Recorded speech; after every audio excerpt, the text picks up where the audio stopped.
Hola, buenas tardes. Eh, Nosotros es una microempresa, se llama Geoservicios de Exploración. Somos los fundadores de esta empresa y se dedica especialmente a estudios topográficos, geofísicos y geotécnicos. Obviamente todo lo que converge a estudios de suelos. Quise poner esta imagen para que pues vean más o menos el panorama al que nos enfrentamos, ¿no? Estudios de riesgo y bueno, todo lo que converge a la urbanización. Ingeniero Serrano es mi socio, amigo, además. Llevamos ya rato ejerciendo estas profesiones.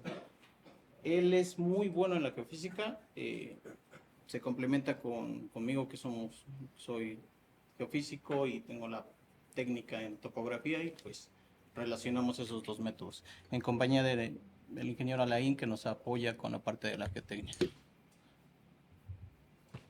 Ok, bueno, les ponemos esta presentación o les presentamos esta. Es la geofísica. ¿Alguien ha escuchado de la geofísica de acá? Aunque sea por mención. ¿Nadie? ¿Sí? Ok, ¿qué sabes de la geofísica? Si me permites. Pues, bueno, en teoría se supone que es la materia que estudia la Tierra y los bienes de ella. Bueno, yo me dedico a la topografía, más que nada. Entonces, en el tema o en el ámbito de la construcción, pues nos hemos topado con muchos compañeros físicos, tal cual de la facultad, que nos hacen los estudios los estudios del suelo de los estratos y de los materiales. Ok. En general, entonces, Sí, efectivamente. Es algo enfocado a los estudios de la Tierra. Completamente es una rama de la geología, de la ingeniería civil que se dedica a estudios de suelos completamente, pero no de métodos directos. No, nunca se hace la exploración como lo hacemos con un SPT o un PCA. Nunca es la recolección directa, sino son métodos físicos aplicados para, para la obtención de datos, que eso nos hace interpretar de alguna manera la geología que está presente en el suelo, pero nunca se hace la perforación. ¿Vale? Ok, como prefacio les pongo este ejemplo. La mayor parte de estudios se hacen, o de todo lo que construimos actualmente, toda la urbanización, está no más allá de los 100 metros. Obviamente, tiene lugar en los primeros 100 metros, como les decía, y las normativas de construcción precisamente para mitigar el impacto ambiental no, no están más allá de los 100 metros, siempre estamos sobre la litosfera. ¿Ok? Ok, ¿qué es la geofísica? Lo que mencionaba, ¿cómo dijo? Baltasar.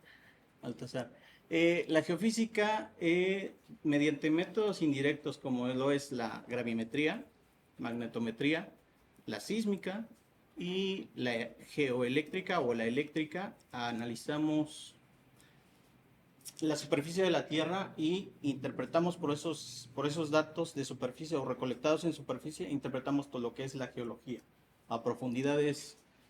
Estamos hablando de que pueden ser profundidades desde centímetros hasta cientos de metros. Todo eso sin hacer la exploración directa. Obviamente, esto se correlaciona con algunos otros datos de la geotecnia. Jamás se separa la geofísica y la geotecnia. Van siempre de la mano. ¿Por qué? Porque el tener aquí las muestras, nada como lo palpable, nada como tener aquí la muestra y decir, ok, esto es esto porque nos ha dado la misma correlación. Ok, no vamos a ahondar en el tema de lo que es los métodos como tal de la geofísica, porque no es el tema aquí. El tema es que ustedes como arquitectos o ingenieros se van a dar cuenta que no estamos tan separados unos de los otros. Lo decía el compañero anterior ponente, decía eso, ¿no? Todos nos relacionamos con todos. Entonces, realmente les vamos a hacer una mención pequeña. La parte de la eléctrica, bueno, en el campo lo que hacemos es pasar corriente eléctrica al suelo y medimos ese cambio de resistividades que en teoría debería de ir bajando. Por ejemplo, para el agua, ¿no? En teoría va bajando la resistividad al pasar por un material aislante, que en este caso es la tierra, debería de ir bajando, y cuando no es así, cuando se encuentra un material, no sé, metálico, por ejemplo, llamémoslo así, aumenta, o cuando tenemos agua. Entonces, esos cambios o esas variaciones se interpretan y sacamos un modelo más o menos como ese que tenemos de este lado. Como decía nuestro compañero, con colorcitos, y bueno, se interpreta qué es lo que hay debajo, ¿no? Todo eso en base a la experiencia del geofísico puede definir si son o no oquedades. En este caso ya les mostramos lo que es el método. Bueno, la fotografía de arriba nos muestra más o menos cómo se hace el método y bueno, lo que podemos obtener, que en este caso es un modelo geológico con la presencia de, en este caso, un acuífero, ¿no? Sí, bueno, si me permiten ahí un poco más, hagan de cuenta que están haciendo como una tomografía en las clínicas, un ultrasonido, pero es, digamos, bueno, en el subsuelo, obviamente, ¿no? Y pues las propiedades a utilizar, en este caso, en este método, hay infinidad de métodos en la geofísica, en este caso, como mencionaba Marcos, lo que se busca es la propiedad de resistividad, que tiene que ver con los materiales, es una propiedad intrínseca de las rocas y va a variar dependiendo del tipo de roca. Por ejemplo, ahí, entonces, las aplicaciones son infinitas, ¿no? Desde búsqueda de agua, plumas contaminantes, en cuestiones ambientales, identificación de cavernas, en cuestiones geotécnicas, también tuberías, en fin, las aplicaciones son variadas. Este es un ejemplo, me parece que es en búsqueda precisamente de lo que es cavernas para las construcciones. Entonces buscan obviamente una zona que esté libre de ellas, o en dado caso, identificar a partir de estos modelitos las zonas en las que probablemente se encuentren unas. ¿Para qué? Para posteriormente llevar a cabo una remediación, ¿no? La construcción pues quede como, pues esté bien planeada como tal. Entonces esa es una de las, digamos, de las ventajas de la geofísica. Por ejemplo, saben que perforar pues cuesta caro como tal, ¿no? Se emplea precisamente para que si es una zona extensa, a partir de estos modelos, los civiles, geotecnistas, etcétera, lleguen y hagan un sondeo directo como tal. Entonces ahorra en cuanto a costos y obviamente el beneficio, ¿no? Porque tú ya vas, digamos, no a ciegas, sino con base en ciertos resultados, como mencionaba, son métodos indirectos, pero se relacionan completamente con lo que viene siendo las mediciones directas, ¿no? Entonces es una parte de los beneficios como tal de la geofísica. Y los entregables pueden ser variados, desde, si les interesa, por ejemplo, lo que son algunas extensiones en cuanto al modelamiento del subsuelo, con las capas, tipo de rocas, etcétera, inferidas, y también pueden ser como tal, como mencionaba, correlacionadas con mediciones directas, y entonces ya puedes proponer un modelo mucho más extenso en cuestiones geológicas, por ejemplo, ¿no? Les comentaba, por ejemplo, en búsqueda de agua, bueno, también existe lo que es a qué profundidad puedes perforar, si es dependiendo el grosor o el espesor del estrato, si es conveniente, si va a ser totalmente beneficioso, obviamente, para una determinada comunidad, ¿no? Entonces, bueno, eso en esta intervención. ¿Quieres continuar? Sí. Bueno, mencionaba la parte eléctrica. Alguna otra propiedad de la roca son los métodos sísmicos. Hacemos vibrar la tierra, esas vibraciones, las ondas cambian de dirección y obviamente al cambiar de dirección nos muestran los diferentes espesores de las rocas. esta sísmica, o existen dos, o existen más, no, existen más métodos de sísmica. Aquí en este caso les menciono nada más dos, que es la refracción y la reflexión. La refracción, pues, obviamente es cuando llega imaginemos un haz de luz, ¿no? Llega, choca con el espejo, no rebota. Eso es la refracción. Y la sísmica de reflexión sería como el cambio de dirección de esa misma onda, pero no es la que rebota, sino es la que al pasar por un cristal pasa y esa misma cambia de dirección. Entonces lo que medimos es dos diferentes tipos de onda, digamos. Bueno, es la misma tipo de onda, pero los diferentes cambios que tiene. Esto se ocupa mucho pues, para la búsqueda de hidrocarburos, en este caso, y o para lo utilizamos mucho para la geotecnia. Nos piden, normalmente ahí les solicitan la onda cortante o el periodo fundamental del suelo. ¿Para qué? Para diseño de estructuras sismo resistentes. Actualmente viene sonando ese término porque si se fijan anteriormente, pues no estaba regido la construcción no estaba regida por esas normas, porque se construía y bueno, ya no pasaba nada, ¿no? A partir de los sismos que se han venido dando, las estructuras se intenta que colapsen, ¿no? Bueno, que no colapsen, y al final, ¿cómo, ¿cómo mitigar eso si no sabes el comportamiento del suelo? Entonces, se hacen ese tipo de estudios para precisamente mitigar esos movimientos que mencionaba hace rato el ingeniero. No sé si escucharon bien, pero dijo que a 20 pisos la edificación se puede estar moviendo 20 centímetros. Ok, si esa edificación coincide, bueno, normalmente los edificios están oscilando, todo se está moviendo, como los árboles, supongamos, están haciendo esto. Si en un sismo ese periodo de oscilación está haciendo esto y el sismo llega en esa dirección, la edificación puede caerse. Entonces, lo que se intenta es conocer ese periodo para evitar que se colapse durante el sismo, ¿no? Ok, como les dijimos, esto nada más es una pequeña embarradita. Los métodos son más, existe downhole, crosshole, bueno, lo que son pit. Cambiamos de método. Esto es la gravimetría. Medimos lo que es la gravedad como tal, la gravedad de la Tierra. Esto normalmente lo comparamos con un kilo de pluma, ¿no? Y un kilo no sé, de acero. Uno es más compacto y el otro es más amplio, ¿no? Eso es lo que medimos. ¿Cuánto peso hay en una zona muy pequeña? Y esas variaciones que se van haciendo, se miden de alguna manera con esas manchitas rojas, ¿no? Esos modelos. Lo utilizan mucho como para búsqueda de minerales, hierro, magnesio, oro, o sea, metales pesados. Eso es lo que se utiliza en la graviometría, al igual que la magnetometría.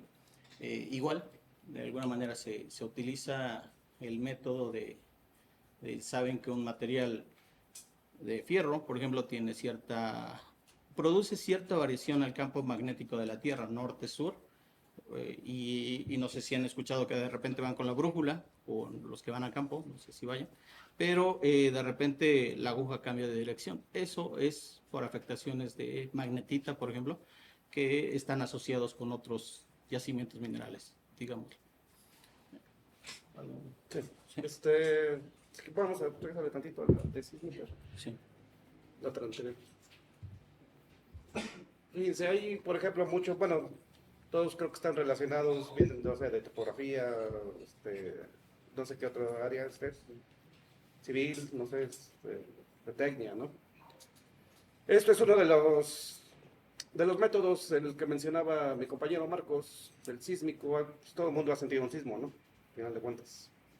Nosotros lo que hacemos es provocarlo de manera artificial y vamos a medir la componentes, tanto vertical o horizontal de las ondas. Entonces eso, en el auge de ahorita de la sísmica, en lo que es la geotecnia, precisamente les piden lo que viene siendo, como mencionaba, periodos fundamentales del subsuelo, algunos parámetros elásticos, módulos elásticos incluso, se pueden determinar a partir de estos métodos. Entonces lo que vamos obteniendo son velocidades de propagación, ya sea de la onda P o de la onda S, a profundidad, como mencionaba, generalmente les interesan principalmente los 30 primeros metros, ¿no? De ahí se hace una clasificación sísmica que tiene que ver con un promedio de velocidades precisamente a esa profundidad. Y esos parámetros los utilizan, como mencionaba mi compañero, en la cuestión de diseño. Entonces eso es muy importante porque, como sabemos, todas las construcciones pues deben de tener deben de resistir como tal la llegada, bueno, en el caso, por ejemplo, de Puebla, que es una zona sísmica, precisamente tienen que ser resistentes a eso, ¿no? Entonces es importante precisamente para el diseño de estas estructuras, y pues obviamente van de la mano con todas las otras áreas de civil, geotecnia, topografía, entre otras, ¿no? Pero bueno, eso es sí, para recalcar digamos, la importancia de este método como tal.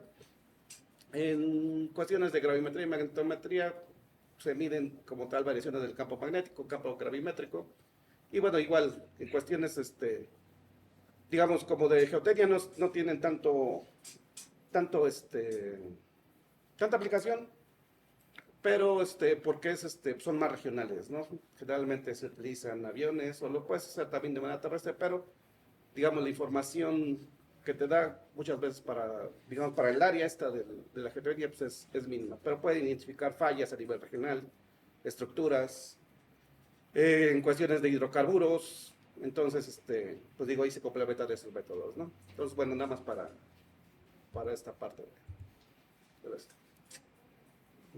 Si quieres, Los electromagnéticos, radar, no sé si lo hayan escuchado, es como tal un carrito, bueno, existen varios, pero es un carrito, normalmente es utilizado en vialidades, carreteras, búsqueda de elementos urbanos ya o redes urbanas ya instaladas previamente, que no se tiene el conocimiento o la ubicación de dónde están, tuberías de agua, electricidad, todo eso.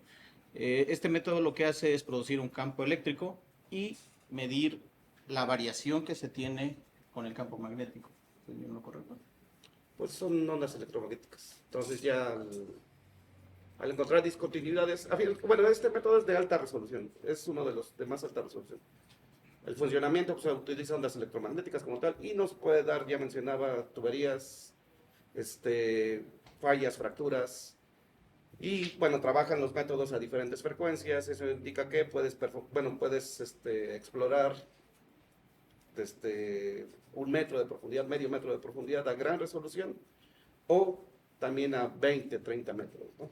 Entonces es uno de los métodos más, con mayor resolución y más confiables, obviamente, en cuestiones, les digo, de tuberías principalmente, cavernas, cavidades, también se tienen esas cuestiones, y pues es uno de los métodos más certeros como tal en la rama de la geología. Sería difícil estar perforando, por ejemplo, esta vialidad y buscando las tuberías. Entonces, estos métodos indirectos optimizan esa toma de datos y obviamente es detener el tráfico 20 minutos, hacer el barrido y obviamente hacer las perforaciones que nos van a llevar aproximadamente una semana, ¿no? Y eso esperando no dañar ninguna tubería. Ok, bueno, aquí presentamos algunas ventajas, permiten realizar o caracterizar propiedades a grandes profundidades, ya mencionaba, podemos estar desde 50 centímetros hasta cientos de metros. Hay algunos otros métodos como el BLF, como la sísmica de reflexión, que pues sí hay datos que han llegado a los 500 metros. Entonces, pues sí es es un método no invasivo. Ya mencionábamos que estos datos se extraen de manera superficial, sin afectar el medio, y pues minimiza como dijimos, no es necesariamente que se omita la geotecnia tiene que hacerse, o la exploración directa tiene que hacerse, pero ya no depende de que hagas 50 estudios, sino nada más puedes hacer 5 y el resto lo haces con geofísica, ¿no? Se correlacionan los métodos. Proporciona datos rápidos, como les dije, utilizar el GPR, por ejemplo, o algún otro método tarda unas 2 horas de toma de datos de campo, cuando la exploración directa, pues mínimo al día, tendrías que hacer una exploración o 2 exploraciones por día. ¿Sí? Esto podemos hacer un barrido de 100, 200 metros al día. ¿Vale? Pues obviamente los costos, ¿no? La exploración directa es costosa. La exploración indirecta de alguna manera no necesita tanto personal para hacer la toma de datos. Ok, bueno, ahí unas imágenes de los métodos GPR, los modelos que se obtienen, o bueno, los radargramas en este caso, sirve para la arqueología, igual para oquedades, de repente hay una oquedad y de repente llega una gran cantidad de agua, ¿no?, que inundó tal vez la construcción. Ok, ¿qué aplicaciones tenemos aquí de la geofísica? Bueno, mencionaba mi compañero, tenemos la identificación de zonas de cavernas, tal vez hace no mucho nos han estado ocupando para la parte de Cancún y Cozumel.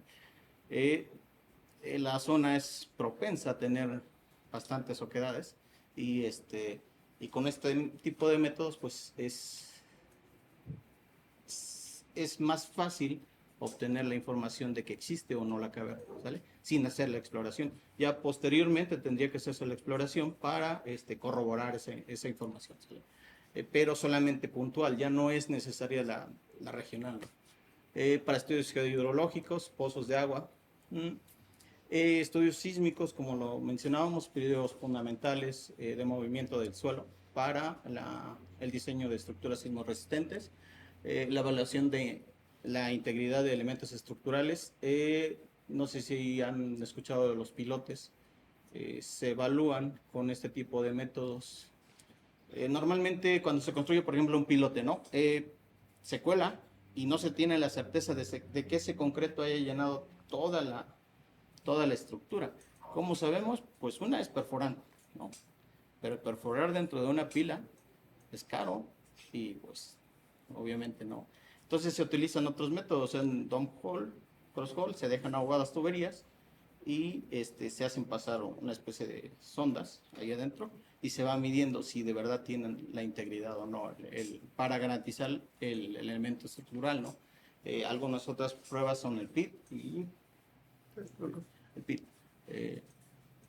Bueno, la identificación de riesgos geológicos, en este caso taludes, cortes carreteros, laderas o zonas con bastante humedad, ¿no?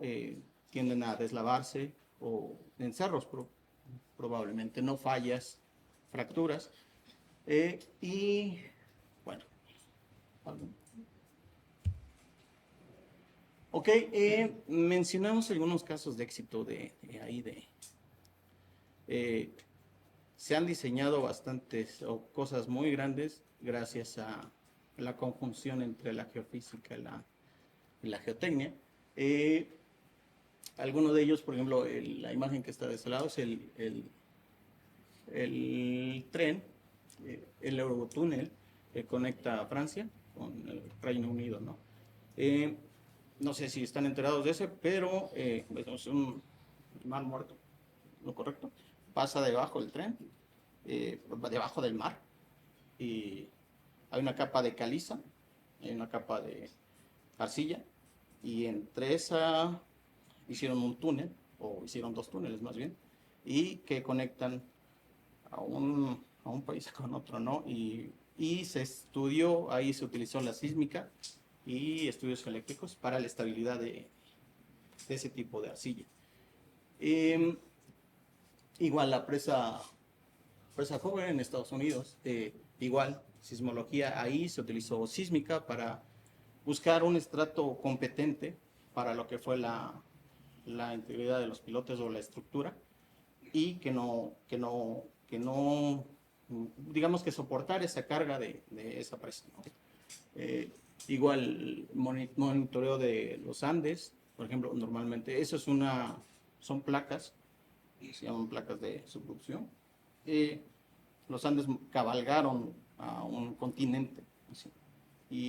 Y como esto se está moviendo, como la Tierra se está moviendo, y que es la que provoca los sismos y volcanes, va bajando y te va generando o sea, generó lo que son la cadena montañosa. Al ir bajando o al ir integrándose nuevamente al manto, te genera esos movimientos. Están en riesgo Chile y bueno, que constantemente tienen sismos. Entonces, para prevenir esos riesgos, se utilizan monitoreo sísmico, eléctricos, para ver cómo la cabalgadura va comportándose, bueno, de alguna manera prevenir. Bueno, y en Egipto, ¿no? Está una imagen de que al lado encontraron algunas otras tumbas, ¿no? Eso no se utilizaron métodos directos, ¿no? Eso es en el mundo. En México, pues el Naim, anteriormente, bueno, muerto Naim, pero se utilizaron métodos para precisamente prevenir hundimientos de lo que era el aeropuerto. Como saben, se estaba desplantando en una zona plástica o saturada de agua, y pues eso provocaba hundimientos. Entonces, previamente se hicieron estudios para, de alguna manera, proponer la estabilización de ese tipo de suelos, ¿no? El túnel emisor de Oriente, que es el que desahoga todo lo que es el agua de la Ciudad de México, y prevenir las inundaciones, para Chalco. Y bueno, hay el puente Baluarte Bicentenario, Sonora, no recuerdo bien. También para la estabilidad de la estructura. El Tren Maya actualmente fue utilizado geoeléctrica y radar. La identificación de cavidades, principalmente. Radar, oquedades, cavidades, toda esa zona. Sí hubo bastante oquedades, que los cenotes, pues sí se identificaron bastantes con este tipo de métodos.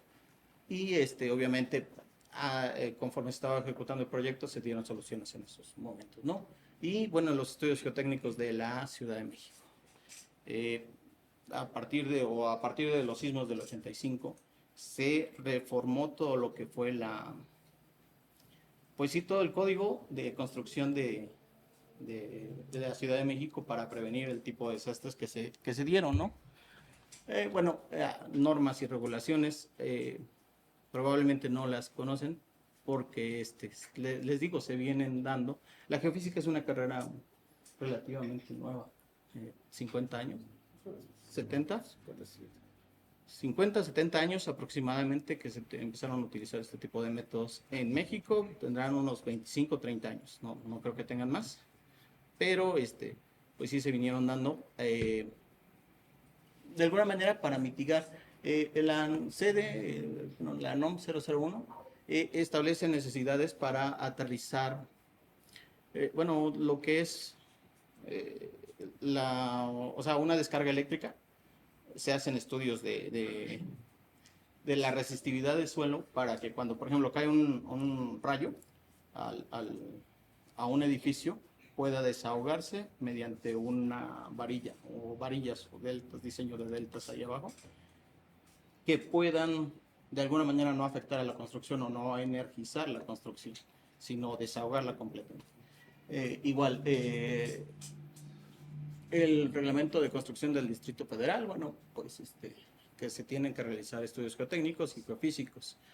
Y bueno, la edificación de vivienda, el código de edificación de vivienda, igual.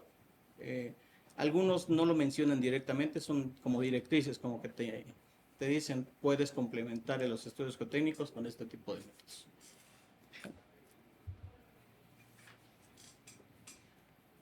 Igual, normas internacionales, las ASTM, solo son menciones, proporcionan directrices para que de alguna manera se realicen este tipo de estudios.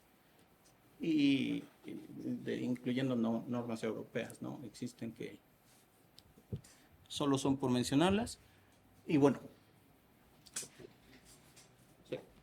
¿Alguna duda? Entonces, Pasamos a preguntas y respuestas.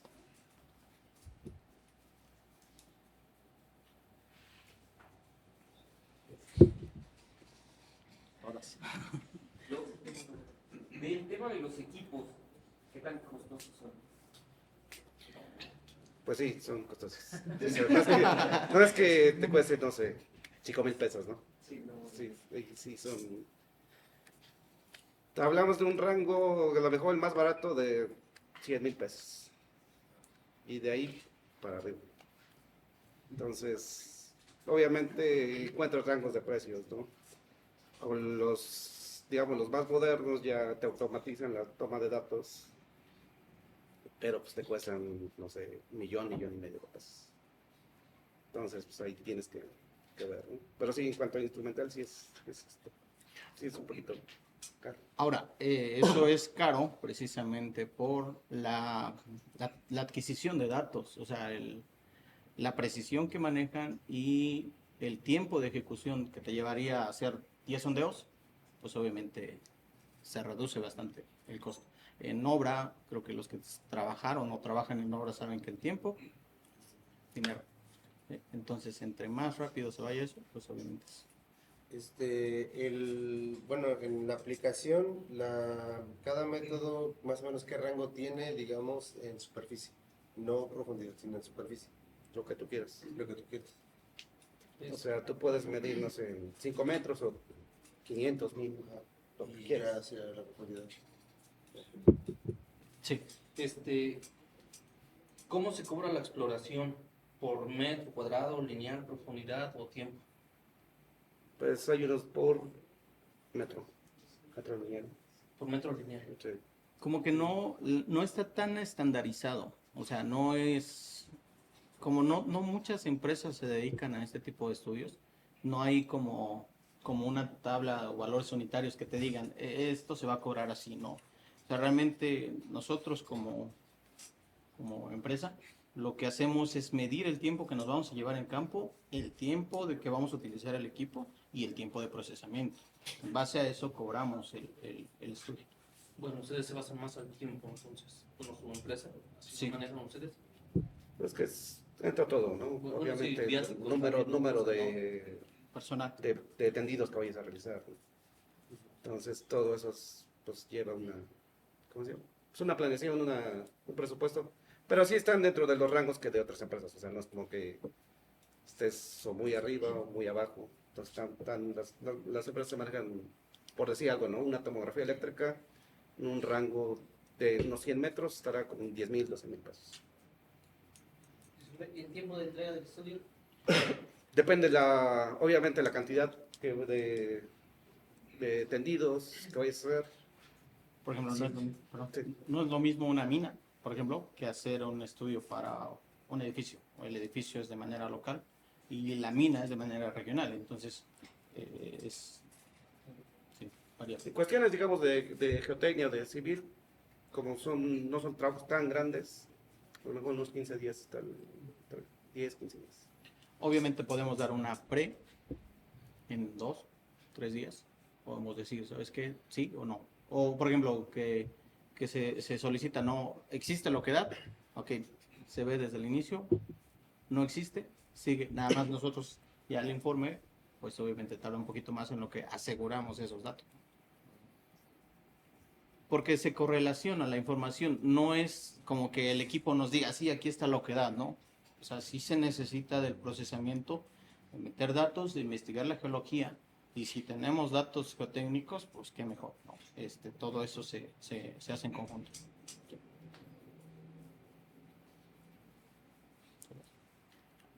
Bueno, precisamente en esa idea, en temas de precisión, ¿qué tan precisos son? Son bastante precisos. Lo que les comentaba, por ejemplo, el GPR, si tú ves se llaman anomalías, digamos, en términos geofísicos, ¿no? Es algo que no corresponde, digamos, entre comillas, a lo que debería estar en el suelo, ¿no? Para lo que quieres, ya sea eléctrica, sísmica, para todo. Entonces te da la ubicación, a profundidad y obviamente a longitud. Entonces tú haces la recomendación, ¿sabes qué? En este sitio quiero que realices tu comprobación, ¿no? Entonces ahí tiene que perforar y pues, es como los pozos de agua. Tú lo das y pues, sí, obviamente si lo haces bien, tiene que estar ahí, ¿no? Sí, pero como por ejemplo en tuberías, ¿no? En una carretera ya construida, en caso de una profundidad de, no sé, necesito hacer una excavación, un mantenimiento, ¿qué tan preciso es en el tema de la distancia, la tubería?